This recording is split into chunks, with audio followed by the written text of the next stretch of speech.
Bulan Rajab itu bulan perjumpaan, bulan pertemuan, pertemuan. Pertemuan apa? Satu, pertemuan Nabi Muhammad SAW dengan para nabi dan rasul, dan rasul. Yang kedua, pertemuan Nabi Muhammad SAW dengan Allah Subhanahu wa Ta'ala. Ya, dengan Allah Subhanahu wa Ta'ala. Jadi pertemuan Rasulullah dengan nabi dan rasul. Yang kedua, pertemuan Rasulullah dengan Allah Subhanahu wa Ta'ala. Pertemuan yang agung-agung. Orang pengen ketemu presiden, pengen ketemu gubernur, ya. Nah, kalau ketemu para nabi pengen enggak? Ketemu Allah Ta'ala, apalagi gitu ya. Dan itu didapatkan oleh Nabi Muhammad SAW di bulan Rajab. Nah, pertemuan ini ada asal usulnya, ada tahapannya, ada caranya. Nabi kan ketika diisrokan dari Masjidil Haram ke Masjidil Aqsa, apakah ada kalimat Nabi akan bertemu para nabi di Masjidil Aqsa? Enggak ada. Agenda pertemuan nabi dan rasul di Masjidil Aqsa? Enggak ada. Enggak ada seperti itu. Yang ada pokoknya diberangkatkan dari Masjidil Haram ke Masjidil Aqsa. Ujuk-ujuk di sana, tiba-tiba di sana sudah kumpul para nabi dan rasul. Betul begitu kan? Nah, yang pengen saya petik dan saya sampaikan pada sore hari ini cuman satu hal. Ternyata Allah Ta'ala mengajarkan kepada Nabi Muhammad SAW sebelum ketemu dengan para nabi dan rasul untuk menjelajahi, mengunjungi napak tilas nabi dan rasul tersebut. Jadi nabi itu dibawa ke Palestina dulu, bukan ke Masjidil Aqsa, dibawa ke Palestina, kemana? Ke Bethlehem, ke tempat lahirnya Nabi Isa alaihissalam. Dibawa ke rumah lahirnya Nabi Isa, suruh sholat di situ. Nih loh tempatnya Nabi Isa, ya, muliakan nih tempat lahirnya Nabi Isa, agungkan nih tempat lahirnya Nabi Isa. Ngagungkan dengan apa? Sholat di situ. Ini pengagungan yang luar biasa, bukan sekedar doa di situ, bahkan sholat. Doa yang paling utama adalah sholat. Kemudian Rasulullah diajak ke Bukit Tursina, tempat turunnya wahyu kepada Nabi Musa alaihissalam. Rasulullah disuruh sholihuna, sholatlah di sini. Rasul mengunjungi tempat turunnya wahyu kepada Nabi Musa. Bahkan Rasul diajak melewati dan mampir ke makamnya Nabi Musa alaihissalam yang tidak jauh dari Baitul Maqdis, tidak jauh dari Masjidil Aqsa. Nabi Musa itu wasiat kalau wafat minta dimakamkan dari Masjidil Aqsa sejauh lemparan batu. Dulu nggak ada meteran. Jadi kalau mengukur tuh lempar batu agak keras, jauhnya berapa meter, umumnya lemparan manusia. Nabi Musa minta dimakamkan sejauh itu, artinya di sekeliling Masjidil Aqsa. Dan Rasulullah lihat Nabi Musa lagi sholat di makamnya, di makamnya. Setelah keliling ke tempat-tempat bersejarah, ya, tempat-tempat yang mengandung nilai di sisi Allah Ta'ala, baru masuk Masjidil Aqsa. Di situ ketemu Nabi dan Rasul, dan beliau SAW sholat sebagai imam. Nah, ini yang harus kita tiru. Jadi kalau kita ini pengen ketemu orang-orang soleh, ya, pengen ketemu para wali, tempat-tempat beliau ya dikunjungi. Oh, pengen ketemu Mbah Hasyim Asy'ari gitu misalnya, ya datang ke pesantrennya, tempatnya beliau ngajar di mana, buku yang beliau gunakan untuk mengajar, buku yang beliau tulis, yaitu pelajari, ya, bukunya dipelajari. Pengen ketemu misalnya dengan Imam Syafi'i, ya berangkat ke Mesir, ke Mesir. Orang berangkat ke Eropa aja ngeluarkan duit cuma nonton patung Liberty, nonton Menara Eiffel ditonton, patung Liberty ditonton, ya. Lalu alih gak bawa manfaat, gak bawa bencana, artinya suatu yang biasa-biasa saja, itu ditonton, ya, ditonton. Kalau nontonnya gunung, ya, itu masih oke, ciptaan Allah Subhanahu wa Ta'ala, keagungan. Tapi nonton patung, nonton menara, bukan gak boleh, ya.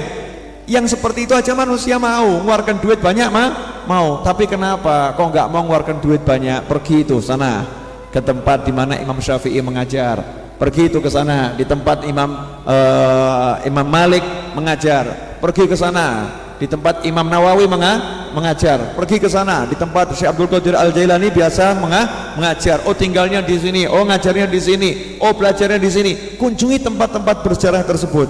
Dengan jalan-jalan mengunjungi tempat bersejarah, nanti hasilnya Allah akan pertemukan kita dengan yang kita kunjungi. Dengan yang kita kunjungi. Kalau kita mau mengunjungi, maka kita akan dikunjungi. Kalau kita mau mengunjungi, kita akan dikunjungi. Makanya umat Islam di Indonesia ini kan dari tahun ke tahun turun temurun diajari untuk berkunjung ke makamnya Sunan Ampel, berkunjung makamnya Sunan Bonang, berkunjung ke makamnya Sunan Kudus, berkunjung ke makamnya para wali. Untuk apa? Ya napak tilas, meniru Nabi Muhammad SAW ketika mengunjungi para anbiya wal mursalin. Harapannya apa? Nanti kita dikunjungi, ya ketemu, bisa dalam mimpi ketemu, atau nanti kita ketika sakaratul maut ditemuin, atau nanti setelah meninggal dunia ketemu. Nah kalau ketemu manfaatnya apa? Ya nikmat toh. Ketemu orang soleh berarti kan nggak ketemu yang medeni, betul kan ya? Dikubur ketemu para wali berarti kan orang baik. Dikubur ketemunya sama yang gebuki kan ya, naudzubillah min dzalik. Dan itu hikmah dari Isra dan Mi'raj, perjalanan mengunjungi orang-orang yang mulia, tempat-tempat yang mulia, hasilnya ketemu dengan manusia-manusia yang mulia. Jelas ibu-ibu? Jelas. Hikmahnya sederhana toh? Nggak usah yang besar-besar dulu. Ini besar tapi nggak usah yang langsung puncak. Sholat kan udah sering ya. Nah kalau yang ini kan jarang dibahas toh, jarang. Nah, sekarang jenengan lihat di Solo, yang dekat aja di Solo, mana ya napak tilasnya orang soleh di Solo, ya kan ada tuh napak tilas orang-orang soleh di Solo. Oh lihat yang di Surabaya, mana ya napak tilasnya orang-orang soleh di Surabaya. Yang di Jakarta, mana ya napak tilasnya orang-orang soleh di Jakarta. Saya kemarin ke Singapura, ya begitu dari bandara, bukan ke mall, bahkan saya tuh ke mall males. Dari bandara bukan ke mall, dari bandara bukan ke hotel, dari bandara bukan ke rumah, dari bandara ke makam, langsung dari bandara langsung ke makam. Makam siapa? Makamnya Habib Nuh bin Muhammad Al-Habsyi, makam yang sangat tua, yang sampai orang Singapura mau jalan tol, buat jalan tol saja sampai dibelokkan karena nggak berani bongkar makam tersebut karena kesolehan orang tersebut, Habib Nuh bin Muhammad Al-Habsyi. Jadi berangkat ke Singapura cari makamnya orang soleh, berangkat ke Malaysia cari orang soleh, ya berangkat ke Jepang saya cari orang soleh. Siapa ini orang soleh di Jepang? Mana masjid yang paling tua di Jepang? Yang di Tokyo mana masjid yang paling tua? Saya pengen tahu masjidnya di mana. Napak tilas itu. Nah kadang nih kita ndak begitu dengar yang namanya Singapura langsung nih, wah Orchard Road, masya Allah, ini ada tokonya, bla bla bla bla bla bla. Ya. Singapura nih, wah bandaranya keren. Yang dipikirkan di kepalanya itu dunia dan dunia. Bahkan keliling ke mal-mal, masjid gak dimasukin, gak ada jadwal kunjungan ke masjid, ya gak ada jadwal kunjungan ke masjid. Nah ini sangat disayangkan. Kita harus berpikir ini untuk mengunjungi tempat-tempat yang bersejarah, tempat-tempat yang bernilai menurut Allah Subhanahu wa ta'ala. Bonusnya main ke mall, itu bonusnya lihat menara Eiffel, itu bonusnya lihat patung Liberty, itu bonus. Tapi yang pokok nih tempatnya orang-orang soleh. Habib di Amerika pada orang soleh banyak.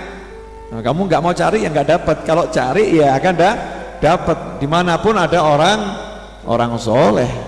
Dimanapun ada orang soleh. Jangan dikira nggak ada orang soleh. Di setiap tempat ada orang soleh.